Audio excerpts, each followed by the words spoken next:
अभी जो बारिश हुई है अभी हमारा जो डेफिशिएंट था अभी फिलहाल पूरा राज्य में 20% डेफिशिएंट है और टोटल रेनफॉल अभी तक रिकॉर्ड हुआ है 332.9 मिलीमीटर, जैसे कि नॉर्मल रेनफॉल जैसे होना चाहिए 417.3 मिलीमीटर रेन होना चाहिए। अभी एक डिप्रेशन उड़ीसा कोस्ट में है, नियर चिलिका लेक का आसपास में है और उसका मूवमेंट मोस्टली नॉर्थ वेस्टवर्ड रहेगा और ग्रेजुअली वो वीक होके वेलमार्क लो प्रेशर एरिया बनने का संभावना है विद इन 12 आवर्स। तो उसके कारण से बारिश रहेगा आगामी 24 आवर्स के लिए। वाइड स्प्रेड रेनफॉल एक्टिविटी होने का संभावना है। Light to moderate rain very likely to occur at most places in the district of Odisha with isolated heavy to very heavy rainfall.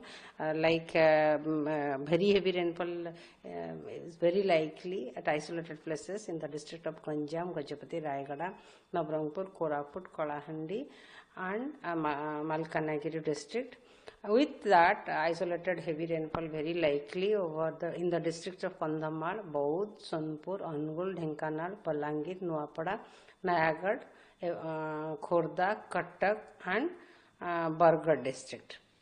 And on 21st July, light to moderate and very likely at most places in the district of Odisha with isolated heavy rainfall very likely in the district of Balangir, Nuapada, Kandhamal, Devgarh, Sambalpur, Bargarh, Sundargarh, Jharsuguda, Cuttack, Jagatsinghpur and Kendrapada district.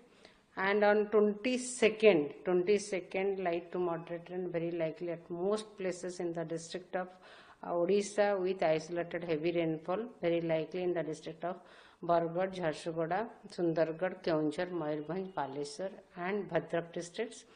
And on 23rd July, light to moderate rain very likely at most places in the district of Odisha with isolated heavy rainfall in the district of Malkanagiri, Koraput, Nabarangpur, Kalahandi, Jharsuguda, Sundargarh, Mayurbhanj and Keonjhar district. On day 5, that is on 24th July, light to moderate rain very likely at many places in the district of Odisha with isolated heavy rainfall very likely in the district of Malkanagiri, Koraput and Nabarangpur. During next 5 days, even rainfall activity, light to moderate rainfall activity will continue on 25th and 26th as well. That Malkanagiri district yesterday received very good rainfall activity, rather extremely rainfall activity. And the Malkanagiri district, two places received extremely heavy rainfall and also other places received very heavy rainfall. So highest rainfall recorded in last 24 hours in the district of Malkanagiri, that is 220.5 millimeter rain. With that, 2 places received extremely heavy rainfall, 4 places received very heavy rainfall and 18 places received heavy rainfall activity over the state.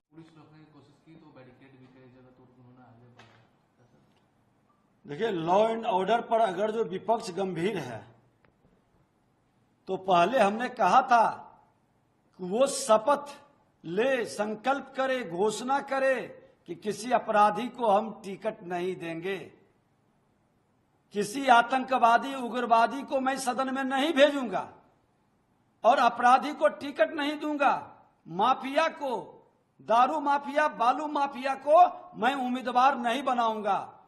अरे ये लोग के करनी कथनी में कहीं समरूपता नहीं है। जो चोर होते हैं वो शोर मचाते हैं, ये शोर मचाने वाले लोग हैं।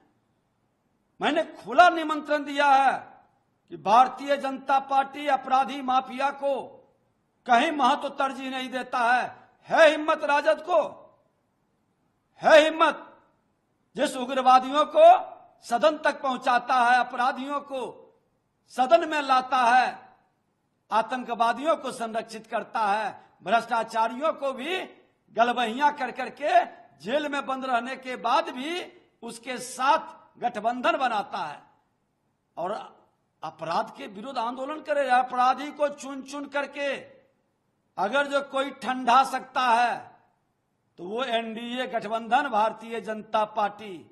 आतंकवाद को देश से अगर जो मिटाया तो भारतीय जनता पार्टी एनडीए गठबंधन की सरकार। उग्रवाद को अगर जो हमने खत्म किया है तो एनडीए ने, और अपराधी और भ्रष्टाचारी को भी खत्म हम ही करेंगे। इन लोगों को, नौटंकीबाज लोगों को दम और दशा नहीं है। आज झारखंड में अमित शाह जी ने कहा है कि लोकतंत्र में चुनाव जीतने के बाद लोगों को निकालते हैं, और किस तरह ये आयोजन होता है। विगत 21 वर्षों से बाणेश्वरी कांवड़ यात्रा निकलती आ रही है। इस बार 22 जुलाई को सावन के प्रथम सोमवार को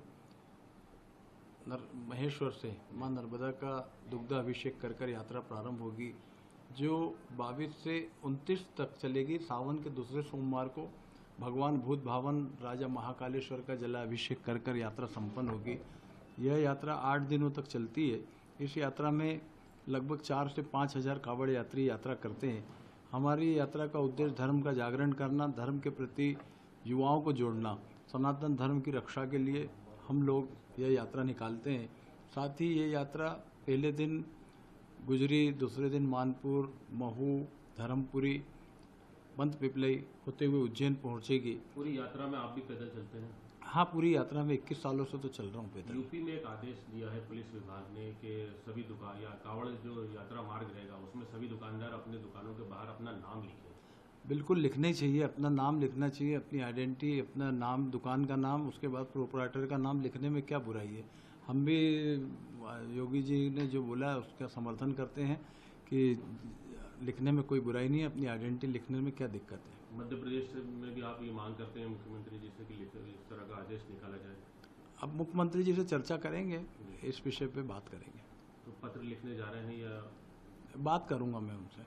आप सहमत हैं इस बात से? हाँ, मैं पूर्णतः सहमत हूँ कि जिस तरह से भी यात्रा निकले उस पर अपना आइडेंटिटी, प्रोपराइटर लिखना बहुत जरूरी है। अपना बिल्कुल, उससे कोई दिक्कत नहीं। जरूरी क्यों मानते हैं? क्योंकि कई लोग इसको जो है नफरत फैलाने वाला आदेश और नहीं, इसमें नफरत वाली क्या बात है। अगर मैं मेरे घर पे बैठा हूँ तो बाहर तो गोलू शुक्ला लिखा ही है ना।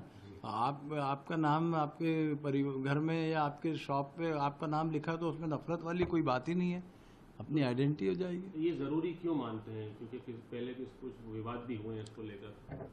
जरूरी इसलिए है कि कम से कम आइडेंटिटी हो जाए कि हाँ भाई ये दीपेंद्र सिंह सोलंकी है या ये आशीष भट्ट है, उनकी शॉप का नाम आ जाए, नीचे प्रोपराइटर का नाम आ जाए, उसमें बुराई क्या है। नहीं, ये हिंदू मुस्लिम को डिवाइड करना नहीं, ये गलत है। हिंदू मुस्लिम मुसलमान हमारी कांवड़ यात्रा में लगातार वर्षों से स्वागत करते आ रहे हैं, चाहे इंदौर हो, चाहे उज्जैन हो, चाहे महेश्वर हो।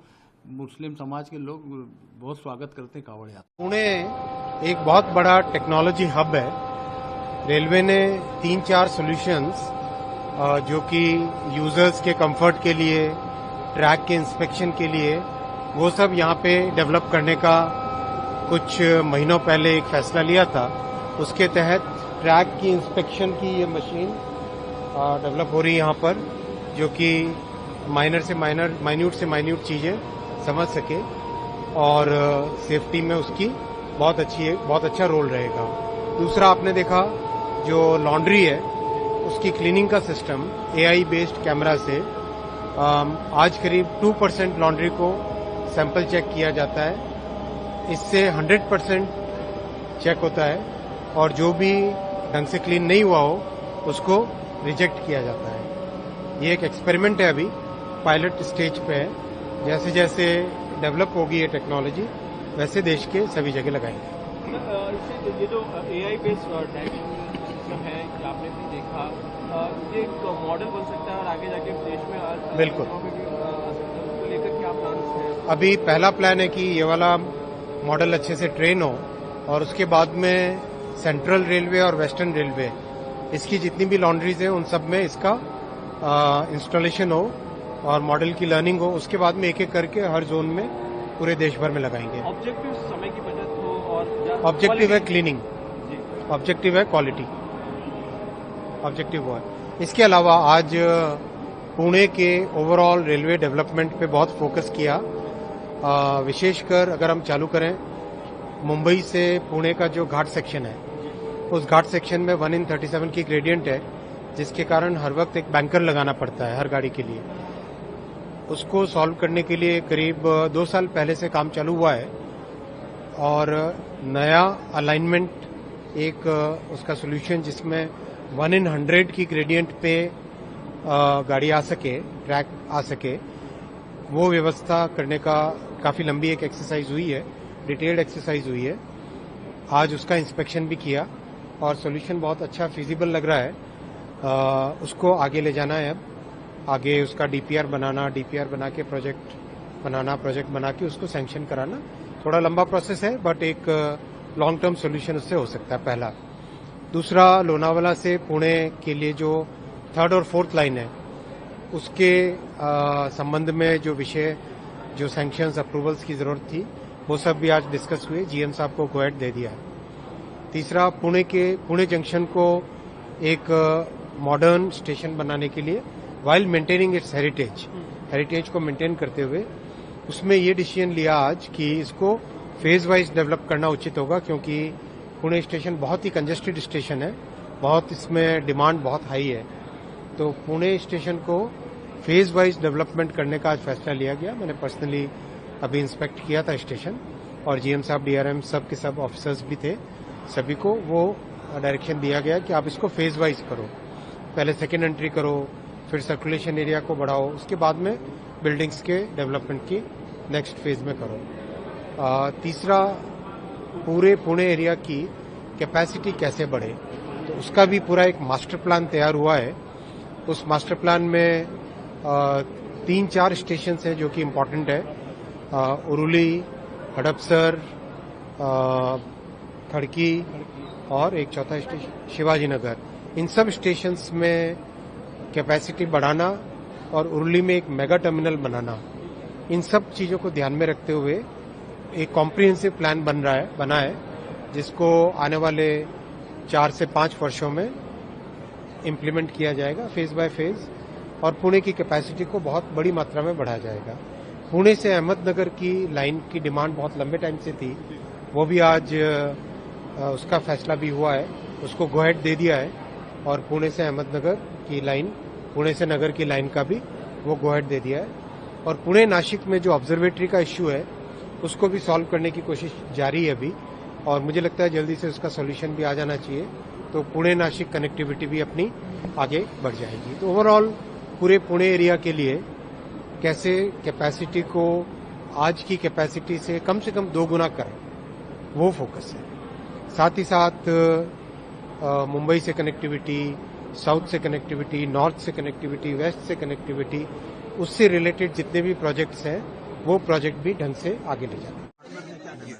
हम लोगों ने खास करके विशेष राज्य का दर्जा मिले बिहार को, ये डिमांड हमारी पार्टी की शुरू से रही है, और हमारे मुख्यमंत्री इसको लेकर के नीतीश कुमार जी गांधी मैदान से लेकर रामलीला मैदान तक बड़ा बड़ा रैली की है पहले। ये हम लोग का डिमांड है, लेकिन अगर टेक्निकली सरकार को लगता है कि इसको देने में कोई समस्या है, तो बिहार को विशेष पैकेज मिले, ये हम लोगों ने डिमांड रखा है। दूसरी बात, हम लोगों ने बिहार के में फ्लड को लेकर के रखा कि उत्तर बिहार हर एक साल फ्लड में डूबता है, हजारों करोड़ सरकार का जो डेवलपमेंट में खर्चा हो सकता था वो फ्लड में चला जाता है, और इसमें सबसे बड़ा वजह है जो इंटरनेशनल बॉर्डर से जो पानी आता है नेपाल साइड से। अब उनसे तो भारत सरकार ही बात करके इस प्रॉब्लम को रिजॉल्व करेंगे, और जब तक ये रिजॉल्व नहीं होता है तो बिहार के टेरिटरी में क्या काम हो सकता है वो सरकार को इनिशिएट करना चाहिए। भारत सरकार ने अपना टीम भी भेजा है, उसने रिपोर्ट भी दिया है। इस बार के बजट में हम लोग की अपेक्षा है कि उसको जरूर संज्ञान में भारत सरकार लेगी। तो यही मेनली 2 मुद्दा हम लोगों ने रखा है, और पूरा देश सुनने वाले बात हैं। यदि हमारे ऊपर हमला कर दिया तो मेरे प्राण चलेंगे, तो कोई परवाह नहीं है, धर्म को खड़े करने वाले हैं। पूरा दुनिया सुन ले, कांग्रेस पार्टी वाले सुन ले, बीजेपी पार्टी वाले सुन ले, सारे मुख्यमंत्री लोग सुन ले, प्रधानमंत्री जी सुनिए, होम मिनिस्टर सुनिए, पुष्कर सिंह धामी सुनिए, उत्तर प्रदेश मुख्यमंत्री सुनिए, मध्य प्रदेश मुख्यमंत्री सुनिए, कौन अभिमुक्तेश्वरानंद को सपोर्ट कर रही हैं। एक डॉक्यूमेंट पर्याप्त है, पूरा इसका पूरा कॉपी में उतर जाएगा। अभी गलत मत समझिए, हमारी गुरुजी के ऊपर भी लोग इल्जाम लगाते थे कांग्रेस का है, परंतु गुरुजी एक सिस्टमेटिक धर्म के काम करते थे। अभी अभिमुक्तेश्वरानंद को संपूर्ण रूप से बैकअप दे रहे हैं कांग्रेस पार्टी। लिख लीजिए। आप हमसे पूछे कि क्या प्रमाण है, आपके सामने रख रहे हैं लेटर, हमें जूम कीजिए, आपके सामने रख रहे हैं लेटर। जब हमारा पूज्य गुरुदेव ब्रह्मलीन हो जाता है, ये लोग क्या करेंगे, पार्टी वाले लोगों को बोल लेते थे, आप ऐसे लेटर लिख लीजिए। पार्टी वाले क्या करेंगे, कौन, कांग्रेस पार्टी वाले लोग अभिमुक्तेश्वरानंद को लेटर लिख लेता है। ये लेटर लेकर अभिमुक्तेश्वरानंद क्या करेंगे, सुप्रीम कोर्ट पहुंच जाएंगे। किसका लेटर है मालूम है आपको, पढ़कर सुनाएंगे। All India Congress committee, Priyanka Gandhi Vadra, general secretary. Letter कब लिखा, 13 सितंबर 2022, revered Shankaracharya Abhimukteshwaranand Saraswati ji. Who is writing this, कृपया कांग्रेस वाले सभी लोग सुन लीजिए। प्रियंका वाड्रा आप भी सुन लीजिए। प्रियंका वाड्रा जी को समझा रहे हैं हमें। सुप्रीम कोर्ट में केस चल रही है, सुप्रीम कोर्ट स्टे लगा दिया था। आप अभिमुक्तेश्वरानंद को शंकराचार्य के रूप में संबोधित करते हुए कैसे पत्र लिखा। अभी अभिमुक्तेश्वरानंद क्या करेंगे, ये पत्र को सुप्रीम कोर्ट में सबमिट करेंगे, सुप्रीम कोर्ट से अनुरोध करेंगे कि कांग्रेस पार्टी वाले लोग हमको मान लिया शंकराचार्य। कितना मूर्खता की बात है ये। देश जनता से पूछ रही है, अरे भैया शंकराचार्य को तय करने वाले कांग्रेस लोग तय करेंगे क्या, समझ रहे ना। अभी ये नरेंद्र मोदी के विरोध में खड़े हो गए हैं ना, इसको बैक पुशअप कौन दे रही है, प्रियंका वाड्रा। हिंदू धर्म के खिलाफ जब ये राहुल गांधी स्टेटमेंट देने लगा तो उसके साथ खड़े हो जाएंगे अभिमुक्तेश्वरानंद। क्यों, ये कारण है।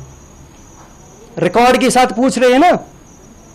अभिमुक्तेश्वरानंद क्या करेंगे, मैं शंकराचार्य हूं, बन गया हूं करके सुप्रीम कोर्ट में जाकर किसका लेटर रख रही है, Congress party, all India Congress letter pad के साथ हैं।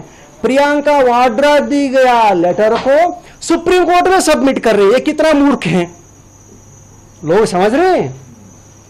पूरा कांग्रेस अभिमुक्तेश्वरानंद को एक खिलौना बनाकर खेल खेल रही है। सावधान रह जाइए प्रधानमंत्री जी। अभिमुक्तेश्वरानंद के पीछे बहुत लोग काम कर रहे हैं। हमारा पूज्य गुरुदेव के पास आ जाते थे बहुत लोग, परंतु कुछ लोग हमारे गुरुजी को कांग्रेसी करके बोलते रहे, ऐसा नहीं। हम जानते हैं पूरा इतिहास कहानी, हम जानते हैं। जब बीजेपी लोग आने लगा तो कांग्रेस लोग जानबूझकर घुस जाते थे हमारे गुरुजी के सामने। कांग्रेस वाले को बीजेपी लोग नहीं आते थे, समझ रहे ना। ये प्रियंका वाड्रा का लेटर है। अभी आपके माध्यम से प्रियंका वाड्रा को पूछ रहे हैं, या आप दुनिया के सामने आकर माफी मांगे ये पत्र लिखने के कारण, या हम सुप्रीम कोर्ट में कंटेम्प्ट फाइल कर लेते हैं आपके खिलाफ। प्रदेश की वृहद कार्य समिति के बाद सभी जिलों में पार्टी की जिला कार्य समितियां हो रही है। उसी निमित्त आज मुझे उदयपुर देहात की जिला कार्य समिति की बैठक में आने का अवसर मिला। आने वाले कार्यक्रमों की रचना, आने वाले कार्यक्रमों को, जो हमारा गुरु पूर्णिमा का कार्यक्रम है, कारगिल विजय दिवस है, बूथ नेतृत्व का सम्मान है, मन की बात का कार्यक्रम है, ऐसे अनेक और कार्यक्रमों की योजना और पुराने कामों की समीक्षा, इसको लेकर और हमारी मंडल कार्य समितियां भी होनी है इसके बाद, तो उसको लेकर आज उदयपुर देहात की कार्य समिति थी। उसी निमित्त आज आने का अवसर मिला है। और देश में नरेंद्र मोदी जी के नेतृत्व में लगातार तीसरी बार सरकार बनी और राजस्थान में माननीय भजनलाल जी के नेतृत्व में एक ऐतिहासिक बजट, जो राजस्थान के सर्वांगीण विकास को और विकसित राजस्थान की एक आधारशिला रखने वाला बजट है। उस बजट के बाद ये कार्य समिति निश्चित रूप से पूरे जिले के कार्यकर्ता, पूरे प्रदेश के कार्यकर्ताओं में एक जोश और उत्साह भी है। और आज इसी निमित्त सभी पदाधिकारी और कार्यकर्ताओं के बीच इस बैठक में रहने का अवसर मिला। डूंगरपुर में फोकस बढ़ा रही बीजेपी पूरे प्रदेश में है और प्रत्येक जिले और शक्ति केंद्र और बूथ पर है। मैं लगातार हर कई जिलों में हमारा प्रवास रहा है। मेरे अनेक और हमारे वरिष्ठ नेताओं के प्रवास भी लगातार प्रत्येक जिलों में हैं। डूंगरपुर में स्थिति थोड़ी बीजेपी के लिए कठिन होती जा रही है। डूंगरपुर हो, बांसवाड़ा हो, रायबरेली हो, अभी 84 में चुनाव होंगे तो वहाँ भी आपके लिए बड़ी चुनौती है, कैसे देखा? देखिए, मैं सोचता हूँ कि कोई भी क्षेत्र हो, लोकसभा चुनाव में भी, विधानसभा चुनाव में हमने प्रचंड बहुमत के साथ स्पष्ट बहुमत की सरकार बनाई। लोकसभा चुनाव में भी 49.24% वोट भाजपा को मिला। 37 हमसे कांग्रेस से 12% ज्यादा वोट भाजपा को मिला। लेकिन कुछ अलायंस, बाकी पार्टियां, सभी लोग मिलकर, तो उससे कुछ सीटों पर हमें नुकसान हुआ है। लेकिन मैं सोचता हूं जनजाति क्षेत्र में भी पहली बार प्रधानमंत्री सड़क योजना से लेकर नेशनल हाईवे तक, रेलवे से लेकर मेडिकल कॉलेज, पासपोर्ट ऑफिस से लेकर केंद्रीय विद्यालय, नवोदय विद्यालय, एकलव्य मॉडल स्कूल, शौचालय, आवास से लेकर जनधन का खाता, किसान सम्मान निधि, ऐसी अनेक योजनाओं का लाभ अगर कभी मिला है तो भारतीय जनता पार्टी के राज में मिला है। और देश में पहली बार ट्राइबल मिनिस्ट्री भी मिली है तो भाजपा के शासन में आई है। संवैधानिक उस समय आयोग बना तो भाजपा के शासन में बना है। वहां सरपंच, प्रधान और प्रमुख को रिजर्वेशन का राइट्स कभी मिला है तो भाजपा के शासन में मिला है। वहां टीएसपी की सुविधाएं मिली है तो भाजपा के शासन में मिलना शुरू हुई है। वहां हर घर में बिजली का कनेक्शन मिला है तो भाजपा के शासन में मिला है। इसलिए हम अपने काम के बलबूते निश्चित रूप से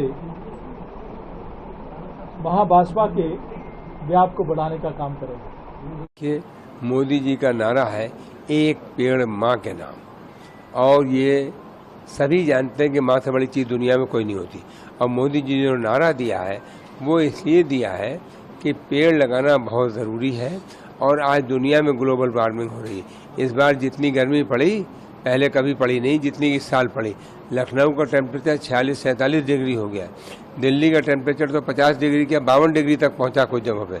इसको क्लाइमेट चेंज हो रहा है, इसको कम करने के लिए ज़रूरी है कि हम लोग एटमॉस्फेयर की कार्बन डाइऑक्साइड कम करें। और कार्बन डाइऑक्साइड कम करने का बहुत अच्छा तरीका है पेड़ लगाओ, पेड़ बचाओ।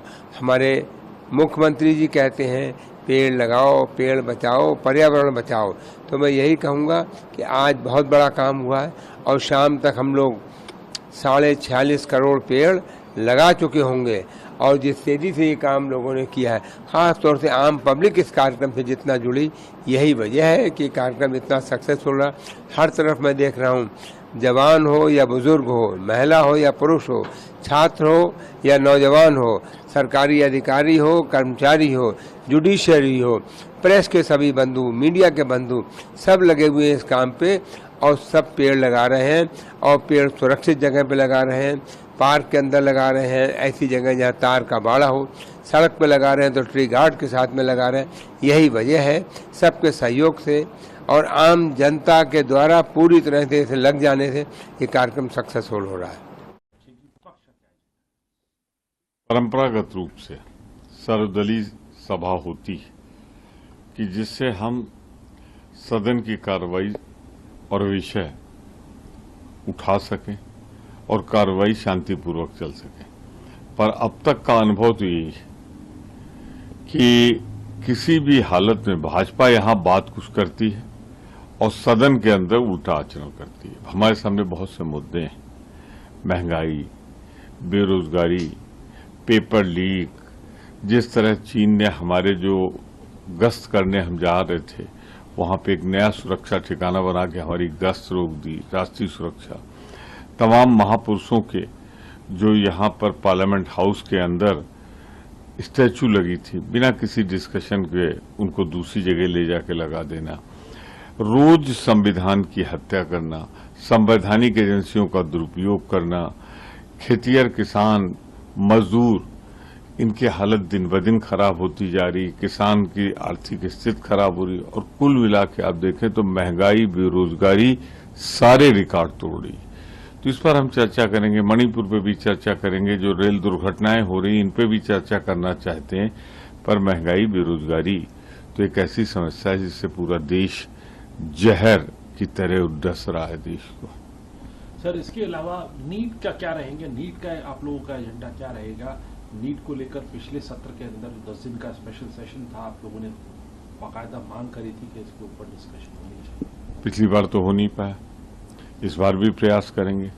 अब तो नए मुद्दे भी आ गए हैं, जब आईएएस की पवित्रता भी नहीं सुरक्षित रह गई परीक्षाओं की। यूपीएससी के चेयरमैन, पब्लिक सर्विस कमीशन के चेयरमैन ने त्यागपत्र दिया है। उनका क्या रिश्ता है इन पेपर लीक से, या तमाम जो मैं कह सकता हूं पवित्रता नष्ट हुई है, ये सारे मुद्दे हैं जिन चिंतित करते हैं देश को। क्या जो हमारी ईमानदारी से परीक्षाएं होती थी भाजपा के राज में नहीं होंगी? 24 जुलाई से केदारनाथ प्रतिष्ठा यात्रा निकाला जा रहा है, क्या कुछ कहना है?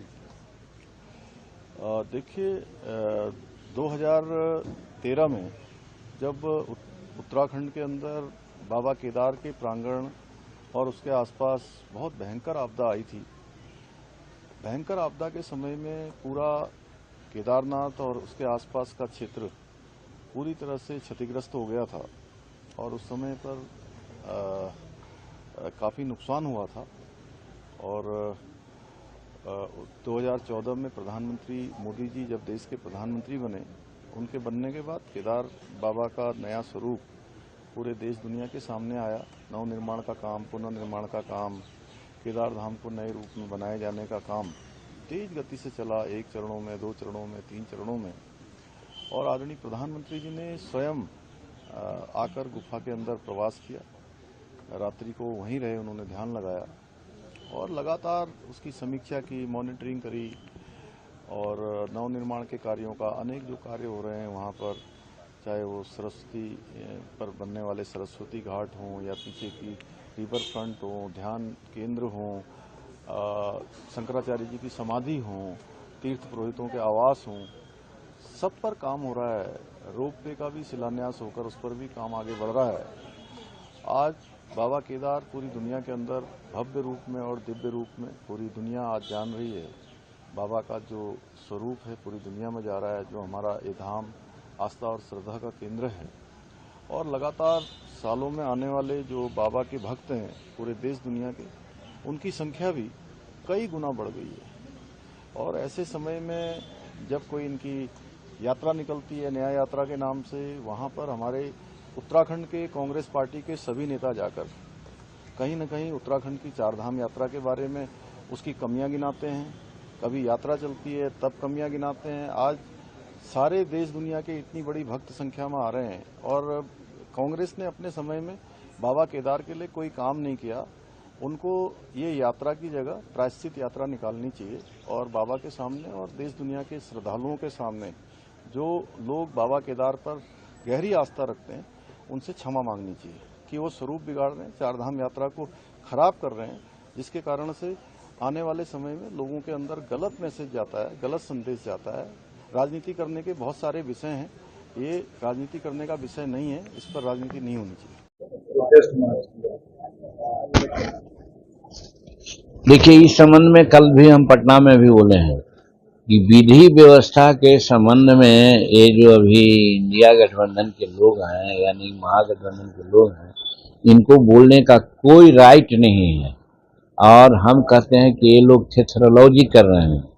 आज घटनाएं कुछ घटी है, इसमें कोई शक नहीं है, लेकिन घटनाओं के लिए त्वरित कार्रवाई भी हो रही है। आपने देखा हमारे मुख्यमंत्री कल ही सभी संबंधित पदाधिकारियों की बैठक बोल करके सबको कड़ा निर्देश दिया है कि ये सारे मामला को टॉलरेट नहीं किया जाएगा। लेकिन उन लोगों से पूछना चाहते हैं कि उन लोगों में अब यहाँ में क्या फर्क है। सो हम आम लोगों को आप लोगों के माध्यम से अगर है चलाइएगा, तो हम भी 1980 से विधायक हैं और 80 से लेकर के 2005 तक के कांग्रेस का और उन लोगों की सरकार थी।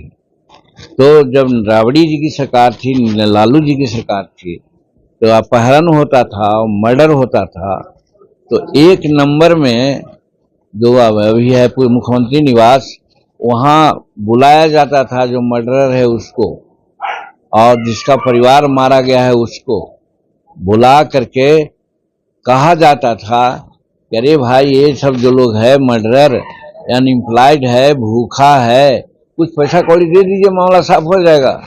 तो मामला साफ होता था। डॉक्टर, हमको याद है, नाम नहीं आ रहा है वो डॉक्टर का, अपहरण हुआ था, समूचा परिवार बेहाल, हम लोग भी उस समय थे कि डॉक्टर का अपहरण हुआ। और जानते हैं उसका रेस्क्यू कहाँ से हुआ? एक अन्य मार्ग से।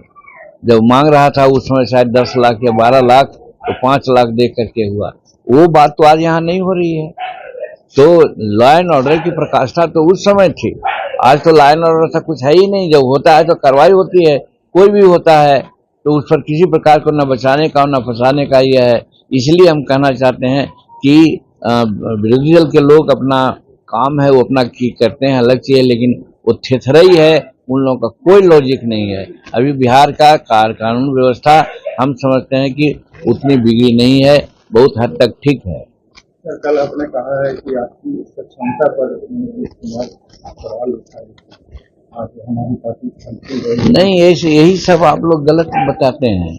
हम तो नीतीश कुमार जी को धन्यवाद दिया था, इसलिए कि कोई सर्टिफिकेट अगर किसी को ईमानदारी का देता है तो अपने रूप में भी देता है। तो नीतीश कुमार संसार के सामने कह दिया था, अरे जीतन मांझी पार्टी चला रहा है, कैसे चलाएगा वो, उसके पास पैसा नहीं है। तो हमारे लिए तो अच्छी बात वो कहे थे कि जीतन मांझी ईमानदार है, तो हम उनको थोड़े गलत रूप में उनको कहा था, वो बहुत ठीक हमसे कहा था। और वही बात से प्रेरणा लेकर के हम जन समाज में लोगों से मिले और आज हमारी पार्टी दौड़ रही है। तो नीतीश कुमार तो हमारे लिए अच्छा किए हैं, भला किए हैं, इसलिए आज भी कहते हैं कि अगर नीतीश कुमार हमको अपने महागठबंधन से नहीं अलग करते तो हम अलग नहीं होते। हम तो कसम खाया था कि नीतीश कुमार आफ्टर ऑल हमको मुख्यमंत्री बनाए। आज हमको जो सामाजिक प्रतिष्ठा है वो तो नीतीश कुमार के चलते है। तो हम कैसे, गरीब लोग गरीब होता है, बेईमान नहीं होता है। तो हम भूया जाति के हैं, गरीब हैं, लेकिन हम लोग बेईमान नहीं होते हैं। हम नीतीश कुमार को कभी नहीं भूलेंगे और नीतीश कुमार के खिलाफ कभी नहीं हम बोलेंगे। हम बोलते हैं, उसका अर्थ आप लोग दूसरा लगा के भले छपवा देते हैं, ये अलग चीज है। चलिए एक क्वेश्चन और सर, सरकार ने जारी किया कि नेम प्लेट दुकानदार लगाएंगे, बोधगया में भी या बिहार में भी क्या पहलू होनी चाहिए? देखिए, बिहार में क्या होगा ये तो सरकार समझे, लेकिन अगर उत्तर प्रदेश किया है, नेम प्लेट लगाने की बात किया है, तो मेरे समझ से गलत नहीं किया है।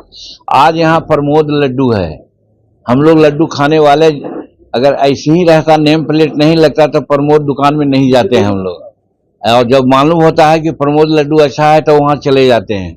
उसी प्रकार से कामर वाले लोग, अच्छा प्रसादी देने वाले लोग, बढ़िया डीलिंग करने वाले लोग अगर हैं, नाम हो जाता है तो उनको नाम पहचान के लोग जाते हैं। इसलिए नाम लटका देना, नाम प्लेट दिलवा देना, इसको कोई धार्मिकता के चश्मे से नहीं देखना चाहिए। ये मेरे समझ से ठीक हुआ है। व्यावसायिक दृष्टिकोण से ब्रांडिंग का एक ये कहा जाता है। सही बात है। जैसे हम तो प्रमोद का नाम लिया, आपको श्री राम तिलकुट का नाम ले रहे हैं, सब लोग जाता है श्री राम तिलकुट कहाँ है, लोग ले जाता है। उसी तरह से वो भी प्रसाद वाले, अच्छे प्रसाद देने वाले कौन है भाई? अगर मालूम हुआ कि फलना मोहम्मद हैं, फलना अंसारी हैं, उनके यहाँ से लोग लेंगे, या फलना पंडित हैं, उनके यहाँ से लेंगे। तो इसे नाम का ब्रांडिंग है, ये कोई गलत नहीं किया है मेरे समझ से। अगर कोई सोचता है तो उसकी धार्मिक कुंठा है, वो कुंठा को त्यागना चाहिए। बजट सत्र में किन विषयों पर चर्चा होनी चाहिए, उसके लिए एक मीटिंग बुलाई गई और ये औपचारिकताएं हैं। हर सत्र के पहले ऐसी मीटिंग बुलाई जाती है, क्योंकि ये बजट सत्र है और नई सरकार तीसरी बार आने के बाद, और पहला ऐसे देखा जाए तो पार्लियामेंट का सेशन हो चुका है, लेकिन मुख्य कार्यों को लेकर ये पहला सेशन है और बजट आने वाला है, तो इसलिए अलग अलग पहलुओं पर किस तरह से चर्चा होनी चाहिए, सभी ने अपने अपने सुझाव दिए। कई पार्टियों ने अपने राज्यों के भी विषय कुछ लिए जाने चाहिए, उसके बारे में भी बात की। लेकिन एक बात निश्चित है, मैंने जो सुझाव दिया कि भाई सत्र पार्लियामेंट का किस तरह से अच्छे तरह से चले, अच्छी डिबेट हो, अच्छी चर्चाएं हो और व्यवधान कम से कम हो। देखिए, कोई भी इश्यू तो आएगा, इतने बड़े हमारे देश में अलग अलग घटनाएं अलग अलग राज्यों में घटती हैं, उनको जरूर संसद में उठाना चाहिए, लेकिन एक तौर तरीके से उठाया जाए तो उस पर व्यापक चर्चा भी हो सकती है। लेकिन आमतौर पर व्यवधान निर्माण करना ये एक परंपरा बन चुकी है पार्लियामेंट में, और इस परंपरा में कहीं न कहीं बदलाव आना चाहिए। स्थगन प्रस्ताव ही रोज लाकर हमारी पार्लियामेंट चलाने की अगर ये मंशा होगी तो ये किसी भी प्रकार से ये मतलब कोई अच्छे काम के लिए संभव नहीं होने वाला है। और इसी वजह से इस तरह का सुझाव मैंने भी दिया है और भी बहुत सारे लोगों ने दिया। लेकिन संसद अच्छे तरह से चलनी चाहिए, अच्छी चर्चाएं होनी चाहिए, और देश के जो अलग अलग समस्याएं हैं, पूरे राज्यों की समस्याएं हैं, इनको भी अच्छे तरह से हमने संसद में रखा। सर, डिप्यूटी स्पीकर की पोस्ट वेकेंट नहीं रहनी चाहिए, वो लगातार अपोजिशन पार्टी कह रही है। क्या गवर्नमेंट ने किसी तरीके का आश्वासन दिया? डिप्यूटी स्पीकर के मामले में आज की मीटिंग में कोई चर्चा नहीं हुई है। एक किसी ने सुझाव दिया था कि एक परंपरा रही है, लेकिन इसके अलावा कोई इसके ऊपर कोई चर्चा हुई नहीं है। मैं समझता हूं कि ऐसी बातों के लिए, खास करके ऐसे मुद्दों के लिए सरकार एक अलग मीटिंग बुलाए जिसमें विपक्षी दल और वो बैठ के चर्चा करे। लेकिन आज की मीटिंग केवल इस आगे आने वाला सत्र किस तरह से ठीक से चलाया जा सके इसके लिए बुलाया गया, जिसमें नाम रखने की बात की गई है कि नाम अपने डिस्प्ले किए जाएं, उसको समाजवादी पार्टी ने उठाया। आपने भी क्या इस मुद्दे को उठाया? हाँ, हमने भी उठाया है। हमने कहा है कि कोई सरकार संविधान के खिलाफ ऑर्डर पास करती है तो भारत सरकार को उसका नोट लेना चाहिए, उनके पास इख्तियार है। ये इस तरह से जो ऑर्डर निकालकर आर्टिकल 17 का वायलेशन है संविधान का, अनटचेबिलिटी को प्रमोट कर रहे हैं, राइट टू लाइफ के खिलाफ है, आप लाइवलीहुड के खिलाफ है, आर्टिकल 19 के खिलाफ है। और ये आप होते कौन है भाई? आप किस बुनियाद पर ऑर्डर निकाल रहे हैं? और आपके ऑर्डर निकालने से मुजफ्फरनगर इतने ढाबे और मुस्लिम एम्प्लॉयज को निकाल दिया गया है। जो मुसलमान के ढाबे थे वहाँ कोई जा नहीं रहा है खाना खाने के लिए।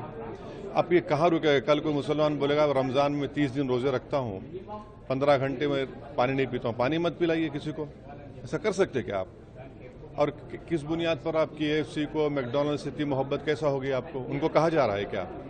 तो ये सिर्फ नफरत की निशानी है मुसलमानों के खिलाफ, खुली डिस्क्रिमिनेशन किए जा रही है। अपार्थाइड है ये, तो क्लियर कट अपार्थाइड है।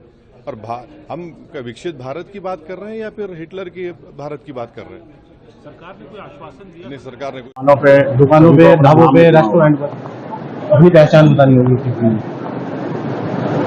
जब रामदेव को अपनी पहचान बताने में कोई दिक्कत नहीं है तो रहमान को क्यों दिक्कत होनी चाहिए?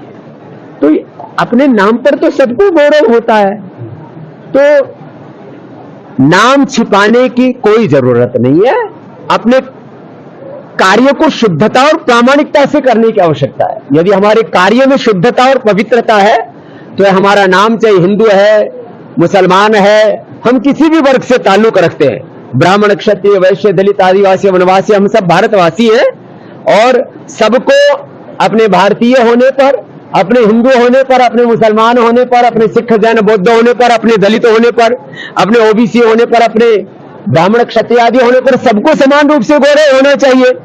इसमें कई तरह के जो नैरेटिव घड़े जा रहे हैं वो ठीक नहीं। मुझे कांग्रेस इसका विरोध कर रही है, कहीं ना कहीं एनडीए के जो गठबंधन के लोग हैं वो भी इसका विरोध कर रहे हैं। विरोध और समर्थन के पीछे लोगों के राजनीतिक मंसूबे हैं। विरोध तो लोग मोदी जी का भी कर रहे हैं कि मोदी जी संविधान के लिए खतरा हैं, लोकतंत्र के लिए खतरा हैं, मोदी जी OBC के लिए खतरा हैं, मोदी जी दलितों मुसलमानों के लिए खतरा हैं। और फिर उनके प्रति पूरे देश में एक घृणा और नफरत का माहौल तैयार करके कि देवतुल्य देश के प्रधानमंत्री को ही लोग मारने के लिए खड़े हो जाएं, जैसे ट्रंप के खिलाफ खड़े हो गए थे, ऐसे जैसे उनके कान के पास से गोली होकर के गुजरी। खैर वो तो अब शायद विजयी हो ही जाएंगे, लेकिन एक ये जो घृणा और नफरत का भाव किसी भी रूप में देश के प्रधानमंत्री के प्रति हो, हिंदुओं के प्रति हो या किसी और वर्ग जाति समूह के प्रति हो, ये किसी भी तरह से मान्य नहीं है। ना भारत की सनातन संस्कृति है, ना भारत के संस्कार है। भारत की सनातन संस्कृति अहिंसा, प्रेम, एकत्व, सहअस्तित्व, सामंजस्य, वननेस, कोएग्जिस्टेंस, हार्मनी और यूनिटी पर आधारित है। इसलिए हम सब मिलकर रहे। जाति पंथों के बंटवारे झूठ कहावे तेरे द्वारे, तेरे लिए सब एक समान, कोई हिंदू न कोई मुसलमान, सारा जग तेरी संतान, सबको सन्मति दे भगवान।